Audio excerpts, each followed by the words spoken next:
말하는 거지만 또 하나님께서 우리에게 또 주신 육신의 부모님의 사랑도 같이 일컫는 표현이라고 볼 수 있습니다. 이제는 또 육신의 부모님은 이제 세상을 떠나신 분들도 많이 계시지만 또 그 슬하의 또 자녀를 또 그렇게 생각하면서 우리가 그런 사랑의 가정들이 잘 세워지는 은혜가 있기를 소망합니다. 제가 농담 반 진담 반으로 가끔 아내에게 이런 말을 한 적이 있었어요. 내가 늙어서 혹시 치매에 걸리더라도 나 버리지 말라고 그런 말을 해본 적이 있었습니다. 보통 이야기를 늘 듣기로는 내성적인 사람들이, 그러니까 활달하고 사교적인 사람들은 그럴 가능성이 별로 없는데 내성적이고 말없는 사람들이 그런 가능성들이 많이 있다라는 이야기를 들어서 그런 것들이 이제 마음속에 또 머릿속에 가끔씩 생각나는 경우가 있더라고요. 그래서 사람이 보통 이제 두려움 중에 하나는 그 버림받는 두려움이 있죠. 버림받는 두려움. 버림받는 대상은 주로 어떤 대상일까요? 이거는 좀 세상적인 기준이지만 힘없고 가진 것 없고 하는 사람들이 버림받기 딱 쉬워요. 그리고 그렇다면 이게 좀 씁쓸한 이야기지만 그런 사람이라면 성품이라도 좀 순해야 되는데 성품마저 까다롭기까지 하다면 버림받기 딱 쉬운 대상이죠. 그러나 만약 그런 대상이 남이 아닌 내 가족이라면 이야기는 달라지는 거죠. 아무리 그렇더라도 내 가족이라면 그런 대상을 외면한다는 것은 그것은 겉모습만 사람이지 속은 짐승이다 라고 볼 수 있어요. 요한계시록을 보면 예수님에게 속한 성도들이 나오고 그 다음에 사단에게 속한 짐승들이 나오는데 이 짐승들이 짐승이 아니고 사람을 말하는 거예요. 그들을 일컬어서 사탄에게 속한 자들을 일컬어서 짐승의 표를 받은 사람이라고 그렇게 표현해요. 짐승의 표를 받은 사람들. 그 짐승의 표를 보니 666이다. 그렇게 요한계시록에 나와 있죠. 요즘 우리 사회를 보면 겉모습은 사람인데 행위는 짐승과 같은 사람들이 점점 많아지고 있어요. 하루가 멀다 하고 뉴스에 기사거리로 나고 인터넷에 기사거리로 떠요. 제가 가장 최근에 봤던 기사거리는 40대 남자가 길 가던 60대 남자에게 1,000원만 달라고 요구했는데 이 60대 남자가 안 주니까 이 40대 남자가 흉기를 꺼내서 그 60대 남자를 목과 배 여러 군데를 아주 무자비하게 찌른 그런 사건이 있었어요. 요즘 사람들이 그렇게 짐승이 돼가고 있어요. 남녀간에 교제하다가 여자친구가 이제 그만 헤어지자고 하니까 이 남자친구가 막 그냥 머리가 돌아버려가지고 그 여자친구 본인도 죽이고 욱하는 마음에 그 여자친구 여동생과 엄마까지 죽인 이런 행동 사람이 아니잖아요. 그건 명백한 짐승이죠.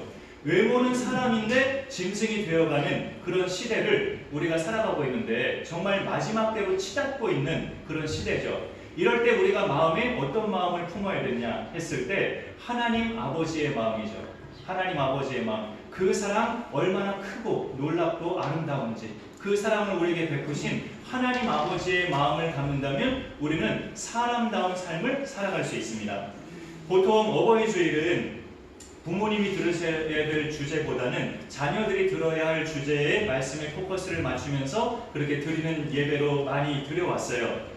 내 부모를 공경하라 10계명 말씀이든지 여기 현수막에도 있지만 주 안에서 너희 부모에게 순종하라 이런 말씀이든지 공경과 순종을 가르치는 성경의 말씀으로 해서 어버이 주일은 주로 자녀들을 타겟으로 했던 말씀이 많이 지금까지 기억이 나요. 근데 부목사 시절에 한 해는 담임 목사님이 어버이 주일 때 출타 중이어서 제가 대예배 설교를 한 적이 있었는데 설교 마치고 다 끝나고 이제 우르르 나가실 때 몇 분의 연세 지긋한 권사님이 똑같이 하시는 말씀이 오늘 이 말씀 우리 아들이 들어야 되는데 오늘 이 말씀 우리 딸이 들어야 되는데 오늘 이 말씀 우리 며느리가 들어야 되는데 다들 이러시더라고요. 그러니까 들어야 될 대상은 없고 안 들어도 되는 대상이 있다는 것은 좀 모순된 이야기 같더라고요. 그래서 오늘 어버이 주일은 제가 생각한 게 뭐냐면 모든 교회마다 똑같이 지키는 절기주일이에요. 어버이 주일도. 그러나 그 교회의 특성에 맞게 지키는 것도 필요하겠다라는 생각을 가져봅니다. 우리 교회는 어떤 특성이 있습니까? 주일 낮 예배를 기준으로 볼 때 이제 어버이가 살아계신 성도님들보다 안 살아계신 성도님들이 더 많으시죠. 우리 지금 딱 수만 봐도 지금 이제 부모님이 안 계신 분들의 수가 여기 앉아 계신 수에 더 많으셔요. 훨씬 더. 근데 대부분의 다른 교회들도 그런 상황이 되어가고 있어요.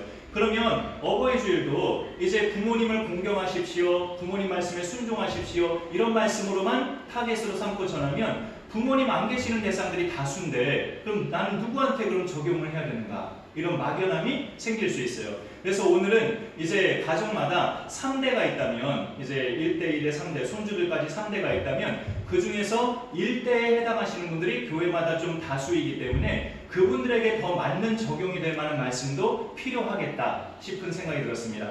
우리의 여생을 이제 어떻게 살아야 되는가? 후손들에게 믿음을 전수하면서 살아야 되지라는 것이 성경의 답이거든요. 그래서 오늘 어버이 주일이지만 우리의 초점은 우리 가정마다 1대에 해당하시는 분들, 더 고령층의 부모님이 아직 살아계신 분들이면 내가 2대지만 이제 대부분은 다 돌아가셨고 이제 60대에서 한 80대까지 성도님들은 내가 이제 가정에서 1대잖아요. 그 자녀들이 2대고 손자 손녀들이 3대고 이렇게 되어가죠. 1대에 해당하는 분들이 대부분 또 많이 계시기 때문에 우리가 이제 여생을 이 믿음을 전수하는 것에 초점을 맞추는 말씀을 한번 준비해보면 좋겠다 해서 오늘 시편 71편을 같이 읽어봤습니다. 우리 18절을 다시 한번 같이 읽어보면 좋겠어요. 18절 같이 읽어봅니다. 시작. 하나님이여 내가 늙어 백발이 될 때에도 나를 버리지 마시며 내가 주의 힘을 후대에 전하고 주의 능력을 자매의 모든 사람에게 전하기까지 나를 버리지 마소서. 이 시편 71편을 보면 그 1절 첫머리에 저자가 따로 없어요. 뭐 제목도 없고 이렇게 저자가 없는 시는 이게 저자가 누구인가 라고 생각할 수도 있는데 그 앞에 시를 볼 때 저자가 나와 있다면 그 사람이 저자일 가능성이 높아요. 그러니까 뒤이어지는 똑같은 인물이기 때문에 굳이 뒤편에 저자를 쓰지 않는 거죠. 그러면 70편을 보니까 다윗의 시라고 나와 있어요. 그럼 71편에 저자가 따로 없다는 것은 그 다윗의 시가 71편까지도 계속 이어지고 있다는 뜻이죠. 다윗 하면 전반적으로 하나님이 기뻐하시는 왕이었죠. 그리고 이스라엘 여왕들을 다 이렇게 하나님 보시기에 정직하냐 그렇지 못하냐는 기준을 삼을 때 항상 다윗을 언급하면서 다윗처럼 다윗과 같이 이런 표현을 언급하면서 모든 여왕들을 평가했죠. 하나님 앞에 올바른 왕인지 아닌 왕인지 다윗을 기준으로 할 정도로 그렇게 다윗은 하나님 보시기에 인정받는 왕이었어요. 그런 그가 오늘 말씀에서 하나님 앞에 간구하기를 자기를 버리지 말아달라고. 이 사람이 구원의 확신이 없어서 이런 기도를 드렸을까? 라는 생각을 가져볼 수 있죠. 내가 늙어 백발이 될 때에도 나를 버리지 말아달라는 독특한 기도를 합니다. 여기서 우리는 그래서 이 말의 뜻이 무엇인지를 먼저 살펴볼 필요가 있어요. 하나님을 절대적으로 믿는 믿음의 사람이 그러면 하나님이 자기를 안 버린다는 것도 분명히 확신할 텐데 내가 백발이 돼도 나를 버리지 말아달라는 그 표현이 이게 무슨 뜻일까? 인간 세계에서는 늙으면 젊은이들에게 무시당하기도 하고 구박당하기도 하죠. 보통 이제 횡단보도에 교통경찰이 서 있을 때 만약에 신호를 어긴 사람이 허리가 꾸부정한 연세 많으신 할머니가 신호를 어긴 것하고 늘씬하고 예쁜 아가씨가 신호를 어긴 것하고 그 교통경찰이 똑같이 대할까요? 그렇지 않을 것 같아요. 이게 참 씁쓸한 이야기예요. 인간 세계는 그렇게 늙으면 푸대접받고 무시당하고 구박받아요. 다윗이 이런 기도를 드린 이유가 하나님도 그러실까봐 그럴까요? 내가 늙으면 내가 힘없고 이제 왕의 자리에서도 물러나고 그러면 하나님이 나를 무시하시고 나를 혹시 버리실까? 그럴까봐 이렇게 이런 기도를 드릴까요? 그의 생애를 보면 뭐 우리가 잘 인지하지 못할 수도 있지만 버림받는 순간들도 있었어요. 다윗도 골리앗을 때려눕혔을 때 사울 왕이 총애를 받으면서 처음에는 군대의 장으로까지 세움받고 그랬는데 민심이 점점 다윗 쪽으로 가니까 사울에게서 다윗 쪽으로 민심이 옮겨가니까 사울이 그를 시기하기 시작합니다. 그 시기심을 통제하지 못한 사울이 급기야 다윗을 죽이려고까지 길을 쓰는 짐승 같은 존재로 변질이 되죠. 이것도 말하자면 백성에게는 칭송을 받았지만 적어도 사울에게는 버림받은 다윗의 모습이에요. 그리고 이 다윗이 또 자기가 왕으로 통치하던 그 시기 중에 후반부에 가서 아들 압살롬에게 또 한 번 버림을 당하죠. 아주 수치스럽게 아버지 체면이고 뭐고 신하들 보는 앞에서 그냥 맨발로 아주 울부짖으며 그렇게 쫓김당하는 6.25 때 피난 가듯이 그렇게 쫓겨나는 그 다윗의 모습을 성경에 볼 수 있어요. 그토록 믿었고 신뢰했던 아들 압살롬에게 버림받는 체험을 또 이 다윗이 철저하게 당하게 됩니다. 오늘 말씀에서 다윗은 그렇게 왕년에 사울왕이 자기를 버렸던 것처럼 내 아들 압살롬이 나를 버렸던 것처럼 어쩌면 하나님도 내가 늙고 초라해지면 날 버리실지 몰라 이런 불안감 때문에 이런 기도를 드렸을까? 우리 참고 말씀 한번 같이 읽어보죠. 하나님이 어떤 분이신지. 좀 길지만 같이 한번 읽어봅니다. 시작. 야곱의 주여 이스라엘 집에 남은 모든 자여 내게 들을지어다. 배에서 태어남으로부터 내게 안겼고 배에서 남으로부터 내게 업힌 너희여, 너희가 노년이 이르기까지 내가 그리하겠고 해파리 되기까지 내가 너희를 품을 것이나 내가 지었은즉 내가 업을 것이요 내가 품고 구하여 되리라. 이 말씀을 보면 하나님은 어떤 분이십니까? 자기 백성이 늙었다고 백발이 됐다고 버리거나 외면하시는 하나님이 절대 아니신 것을 밝혀주는 하나님이 직접 하신 말씀이에요. 그리고 오늘 71편 성경에도 전체적으로 71편 읽어봐도 하나님은 절대 그런 분이 아니신 것을 알 수 있어요. 그 추가 말씀 스크린은 없는데 성경으로 6절을 잠깐 보시면 71편의 6절이요. 내가 모태에서부터 주를 의지하며 그 다음에 나의 어머니 배에서부터 주께서 나를 택하셨사오니라고 되어 있어요. 다윗이 나는 어머니 뱃속에서부터 주께서 나를 택하셨다고 그렇게 말합니다. 어머니 복중에서부터 택함받은 자라면 그가 노년이 됐다고 해서 하나님이 버리실까요? 복중에서부터 택함받은 자는 노년이 되어도 끝까지 택함받은 자로 육신의 생명이 닿을 때까지 택함받은 자로 살아가는 거죠. 그런 믿음을 우리가 갖는 것이 대단히 필요합니다. 다윗도 성령의 감동으로 이런 성경을 기록한 사람이기 때문에 하나님의 이런 성품을 누구보다 잘 알고 있는 사람이에요.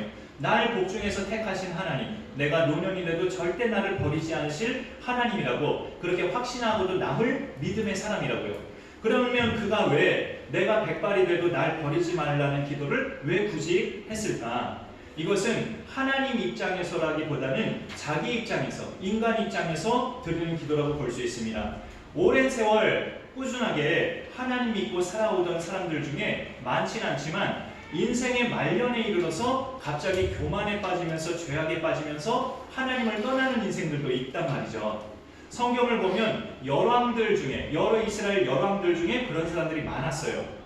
처음에는 왕으로 막 세움받았을 때는 자신의 부족함을 알고 겸손하게 통치하다가 나이가 들면서부터 선지자들이 충고하는 말 무시하고 선지자들이 자기한테 충고할 때마다 옥에 가두고 이런 노년에 이른 왕들이 많았다고 해요. 하나님 말씀을 제대로 듣지 않은, 심지어 우리가 천국 같다고 믿는 성경의 저자이니까 천국 같다고 믿고 있는 솔로몬 왕조차도 그의 인생 후반기에서는 많은 이방 여인들을 그리고 이방 여인들이 그의 판단을 흐리게 해서 하나님을 저버리게 하는 그런 죄도 범하는 왕이 됐잖아요.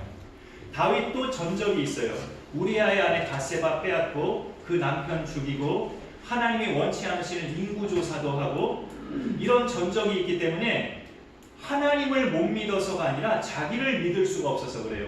내가 혹시 노년에 이르렀을 때 내가 망령되게 하나님을 떠날까봐 내가 백발이 되어도 믿음을 저버리는 어리석은 자가 되지 않게 하옵소서. 이 말을 오늘 본문에서는 내가 늙어도 나를 버리지 말아달라는 표현으로 하는 거예요. 하나님이 정말 백발이 되면 나를 버리신다는 게 아니고 내가 백발이 되었을 때 망령되게 믿음이 흐려지는 그런 판단력이 흐려지는 그런 인생으로 추락할까봐 그러지 않게 해달라는 그런 간구로 우리가 이해할 수 있습니다. 여러분, 사람이 늙어지면 판단이 흐려질 수 있다는 거 공감이 되시잖아요. 경우에 따라서는 그러면 하나님이 기뻐하지 않는 일도 나도 모르게 할 수 있어요. 판단이 흐려지면.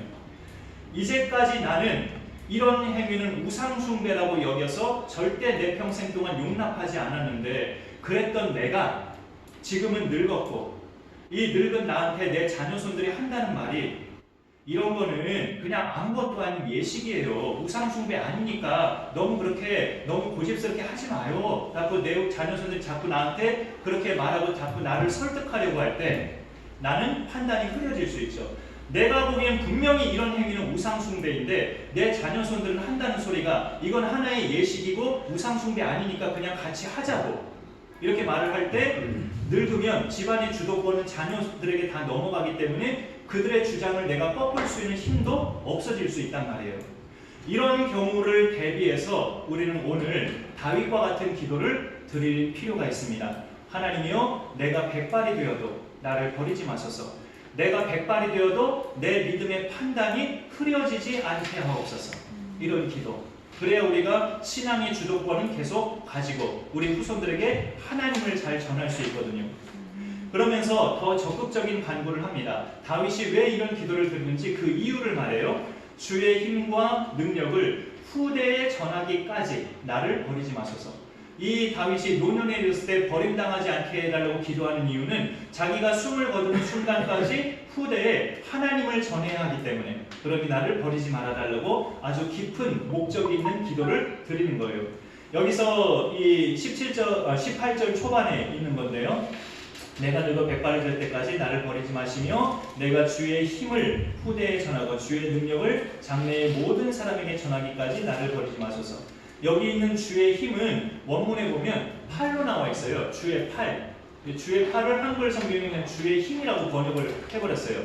주의 팔은 뭐냐면 그 출애굽기에 보면 이런 말이 있죠. 하나님께서 강한 손과 펴신 팔로 자기 백성을 애굽에서 인도해 내신 그런 기사가 있어요. 그리고 그 팔로 홍해를 가르셔서 이스라엘 자손은 마른 땅을 건너게 하시고, 그 팔로 다시 홍해를 닫으셔서 애굽의 군대는 다 수장되게 하시고, 당신의 그 팔로 아무것도 없는 척박한 땅, 그 광야를 이스라엘 자손에게 건너게 다 지나가게 하시고, 바로 이것이 하나님의 팔, 주의 힘과 능력이에요. 이런 주의 힘과 능력을 우리가 후대에 전하기까지 나를 버리지 말아달라고 다윗은 하나님 앞에 구하고 있습니다. 다 아시겠지만 지금 서부 사회는 그 나라들의 절기나 문화는 아직도 기독교적인 문화예요. 많이 기독교적인 요소들이 많이 있어요. 그러나 그 서부 사회의 국민들, 개개인을 보면 자기 이름만 기독교에 등록되어 있지 실제로 신앙생활은 전혀 하지 않는 그런 서부 사회로 지금 치닫고 있습니다. 그런데 안타까운 것은 이게 우리나라에서도 어렵지 않게 이제 볼 수 있는 장면이라는 거죠. 가정마다 다 모든 가정이 그렇진 않지만 일대에 속하신 부모님들은 그래도 교회 다니시면서 신앙생활을 하고 있는데 2대와 3대에 속한 식구들은 그게 뚜렷하지 않은 가정들이 많아지고 있어요. 그러다 보면 그 2대와 3대에 속한 자녀들은 그들의 삶에서 자연히 하나님에 대한 비중도 작아져요.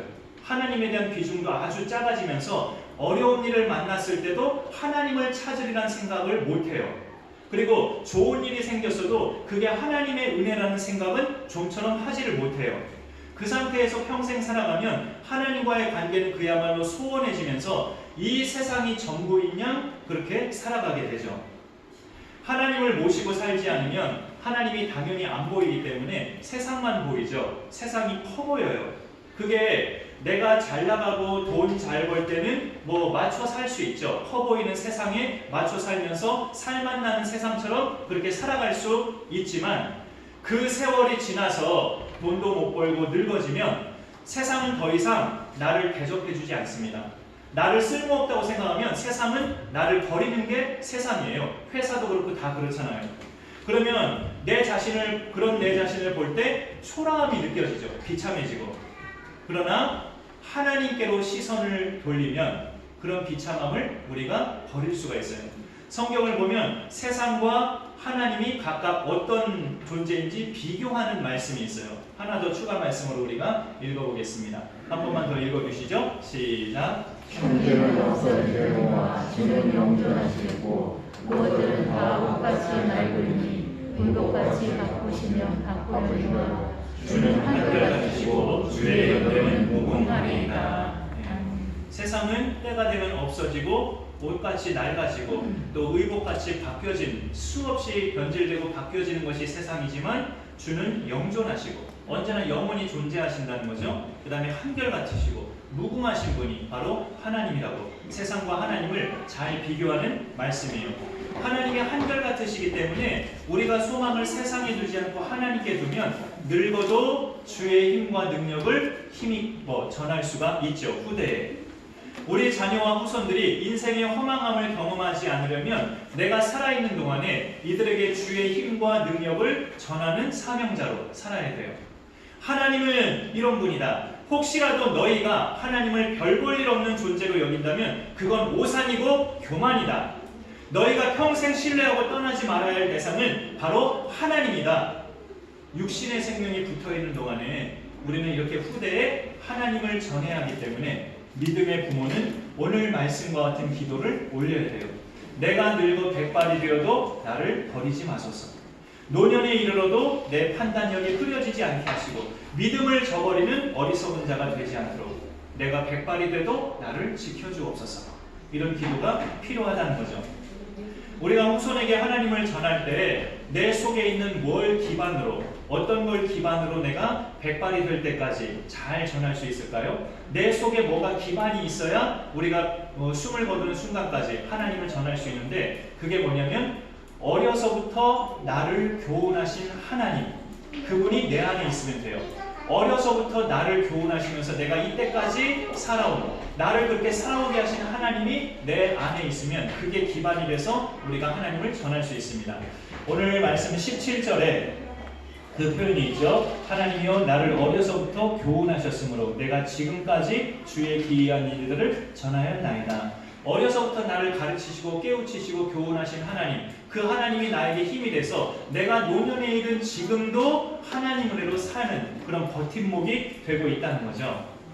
앞서 주의 힘과 능력을 후대에 전할 수 있게 해달라는 이 18절 거를 먼저 봤었는데, 이 주의 힘과 능력은 하나님이 믿음의 선조들, 그 믿음의 백성들에게 행하신 그 놀라운 일들이에요. 성경에 기록된 그것을 이제 후손들에게 알리고자 한다는 건데, 이거는 그러니까 옛날 믿음의 조상들에게 행하신 하나님의 일들을 전한다는 거죠.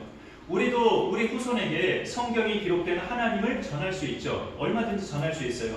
사람은 절대 흉내조차 내지 못하는 하나님의 그런 이적과 기사, 예수님이 행하신 이적과 기사들, 이런 내용들을 우리가 알고 배우면서 이런 것들을 후손들에게 전할 수 있단 말이에요. 성경이 만들어지기 전에는 하나님이 능력을 행하심으로 자기를 보여주셨어요. 자기가 사람들에게 나타나실 때마다 능력을 행하심으로 보여주셨단 말이에요. 그러나 구약과 신약이 우리 앞에 지금은 있기 때문에 우리는 이 성경 속에 있는 하나님의 능력을 사람들에게 전하는 거예요. 우리는 성경 속에서 하나님의 능력을 보는 것이기 때문에 하나님이 이런 시대에는 별로 이제 다른 그런 어떤 별일을 그렇게 일으키지 않으시죠. 다른 기적들을 잘 일으키지 않으시는 이유는 성경 속에 나타난 하나님의 기적들을, 하나님이 행하신 일들을 보고 믿으라는 거죠. 그런 믿음이 있다면 정말 그게 가장 완벽한 믿음입니다. 우리 어린 시절부터 교훈하신 하나님은 그런 객관적인 성경 진리가 기준이 되기도 하지만, 내가 어린 시절에 체험했던 하나님을 더 말하는 거예요. 17절 것은 하나님이여 나를 어려서부터 교훈하셨으므로 라는 것은 성경이라는 객관적인 진리도 물론 포함이 되지만, 내가 어린 시절에 체험했던 하나님의 사랑, 이것들을 내가 후대에게 전할 수 있어야 된다는 건데, 그게 나한테 굉장히 원동력이 된다는 거죠. 예를 들어서 어린 시절에 이게 추억이 있는 분들이 계실 수도 있고 안 계실 수도 있는데, 내 신앙이나 도덕관이 제대로 서지 않았던 그런 나이가 어린 시절에 몇 명의 친구들과 가게에 들어가서 나쁜 짓을 했어요. 친구들은 다들 들키지 않고 잘 빠져나가는데 나는 정통으로 들켜서 아주 호되게 야단을 맞았다. 그런 것도 하나님 체험이에요. 하나님 믿는 사람은 하나님이 그런 걸 볼 때 가만히 두지 않기 때문에 나는 그렇게 걸려들었다. 그게 하나님의 체험이죠. 그리고 또 말하자면 학교나 다른 곳에서는 내가 주목을 받거나 대접받는 일이 거의 없었는데, 교회만 오면 주일학교 선생님들의 그 따뜻한 사랑을 내가 받은 기억이 있다. 이런 어린 시절에 있으신 분들은 그게 또 하나님을 체험한 거죠. 학교 선생님들은 늘 다소 무서웠는데 교회 선생님들은 언제나 편하고 친구 같았고, 공과 시간마다 성경에 기록된 그 드라마틱한 사건들을 실감나게 가르쳐 주시는 선생님들의 그 말씀 들을 때마다 재밌기도 했고, 그렇게 배울 때마다 그 내용이 하나도 의심이 안 되고 그대로 믿어졌다면, 이런 것들이 어린 시절에 체험한 하나님이죠. 어린 시절에 나를 교훈하신 하나님인 거예요. 그러나 모든 믿음의 부모님들이 다 어린 시절부터 하나님을 믿으신 건 아니죠. 중년기 이후부터 하나님을 믿기 시작하신 분들도 많이 계십니다. 그런 분들은 믿기 시작한 때부터 나를 교훈하시고 내가 체험한 하나님을 후대에 전하시면 돼요. 어떤 분들은 중년기 이후 때 믿으신 분들 중에 이런 경우도 있어요. 처음에 몇 년 동안은 기존 성도보다 더 뜨겁게 교회도 잘 섬기고 뜨겁게 신앙생활을 하다가 중간에 영적인 방황기를 맞으면서 잠깐 한동안 하나님과 멀어지는 경우도 있죠. 그러다가 어떤 사건을 계기로 다시금 하나님께로 돌아온 그런 신앙인들도 제법 많으셔요. 그런 분들은 후대에게 하나님을 전할 때 내가 하나님을 멀리했던 까닭이 무엇이었는지, 그리고 다시 돌아왔을 때는 내가 무슨 연유로 하나님께 돌아오게 됐는지, 이런 과정도 적절하게 이야기해주면서 하나님을 전하면 효과가 있습니다. 제가 적절하게라고 표현을 드리는 이유는 사실 그대로 전하면 자녀들이 실족할 수도 있거든요. 그런 방법으로 하나님을 떠나는 방법도 있구나, 나도 한번 그렇게 떠나볼까? 이렇게 잘못 오해될 수 있거든요. 그러니까 사실 그대로 전하기보다 내가 하나님을 떠났던 배경, 그런 것들을 좀 적절하게 약간은 좀 요리를 해서, 거짓말하라는 게 아니고 좀 은혜롭게 말을 해서 오히려 이 자녀들은, 내 후손들은 나 같은 전철을 밟지 않도록 하는 게 도움을 주는 거죠.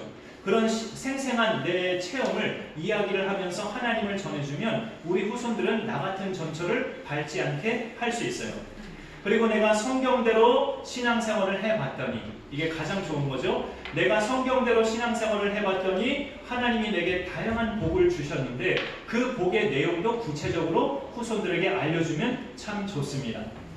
경제적으로 정말 어려웠던 시절에 그래도 내가 하나님께 예배는 꼬박꼬박 드리고 할 것은 했더니 하나님이 집안의 어려움들을 깔끔하게 해결해 주셨다. 이런 체험, 이런 모든 경우들이 하나님이 나를 교훈하신 순간들이에요. 우리가 후손들에게 하나님을 전한다는 것은 내가 어릴 적부터 지금까지 나를 이만큼 살아오게 하신 하나님을 전하는 거예요. 이게 우리의 사명입니다. 사명. 이 사명이 흐지부지 되지 않으려면 내가 어릴 때뿐만이 아니라 지금도 나를 교훈하시는 하나님을 내가 매일 만나야 돼요. 하나님은 나를 어릴 때만 교훈하셨을까요? 지금도 교훈하고 계셔요. 여기 17절 다시 자세히 보시면 나를 어려서부터 라고 되어 있잖아요. 어려서부터 교훈하셨으므로 내가 지금까지 라고 되어 있잖아요. 어려서부터 지금까지 계속 교훈하시는 거예요. 다윗을. 그러니 어릴 때만 하나님이 나를 교훈하시는 게 아니고 지금도 내가 늙은 이 나이 때도 하나님은 나를 매일같이 교훈하신다. 그런 확신을 가지고 매일같이 하나님을 만나시는 분이라야 후대에게 하나님을 전할 수 있어요. 다윗이 사람들에게 하나님을 전하신 것은 지금도 자기가 만나고 있는 하나님을 전하는 거예요. 내가 매일 하나님을 만나는 것이 그래서 중요한 건데, 그것이 말하자면 이제 막 완성된 음식을, 따뜻한 음식을 바로 먹는 것과 같이 생생하게 하나님을 체험하게 하는 힘이 됩니다. 그리고 이 사명을 감당하기 위해서 우리가 또 하나 있어야 될 것은 바로 오늘 기도의 그 내용이죠. 내가 늙어 백발이 될 때에도 나를 버리지 말아달라는 이 기도. 이 기도가 우리 가운데 또 있어야 됩니다. 하나님은 지금도 나를 교훈하신다는 믿음을 가지고 지금도 매일같이 하나님을 만나야 우리가 후대에게 하나님을 힘있게 전할 수 있고, 그 다음에 두 번째는 다윗이 드린 이 기도, 내가 백발이 되어도 나를 버리지 말아라는 이 기도가 늘 우리 가운데 있어야 후대에게 우리가 건강하게 모세처럼 기력이 쇠하지 않는 그런 임종 때까지 하나님을 전할 수 있어요. 이런 믿음 생활이 우리 가운데 잘 이루어지면 하나님이 우리를 긍휼히 여기셔서 우리 사랑하는 후손들이 하나님 나라 백성으로 살아갈 수 있게 도와주십니다. 그리고 그들을 통해서 여러분이 효도 받게 하십니다. 하나님 나라 백성은 성경 말씀대로 사는 백성이에요. 성경 말씀대로 살면 당연히 육신의 부모를 공경하고 순종하는 자녀가 되죠. 우리 강선한 교회 가정마다 모든 장로님들, 안수집사님들, 권사님들, 집사님들 모든 가정들마다 이런 복된 가정들로 세워져서 후대 이르기까지 계속적으로 믿음이 끊어지지 않는 귀한 축복이 있기를 간절히 소망합니다. 기도하겠습니다. 하나님 감사합니다. 오늘 어버이주를 맞이해서 우리가 시편 71편에 나를 백발이 되어도 나를 버리지 마소서라는 기도를 우리가 말씀으로 묵상하며 나누었습니다. 하나님 아버지, 우리의 기력이 쇠해지고 세월이 갈수록 늙어지는 우리의 몸을 바라볼 때는 참으로 이렇게 절망하고 또 기운이 빠지고 할 수 있지만 우리의 시선을 살아계신 하나님께 두면 우리의 육신은 쇠해도 영으로는 더욱더 강건해지는 우리의 복이 있는 줄 압니다. 이 복을 가지고 우리가 후대에 우리가 육신의 생명 살아있는 동안 하나님을 전하는 사명 잘 감당할 수 있는 우리 모두가 되게 하여 주옵소서. 연로하신 부모님이나 그 중간기 부모님이나 젊은 부모들이나 모든 자녀를 키우는 부모들마다 주님의 은혜를 부어주셔서 후대에 살아계신 하나님을, 내가 어려서부터 체험한 하나님을 전수하며 믿음의 대가 끊어지지 않는 우리 모든 가정들 되게 하여 주옵소서. 예수님의 이름으로 기도하옵나이다. 아멘.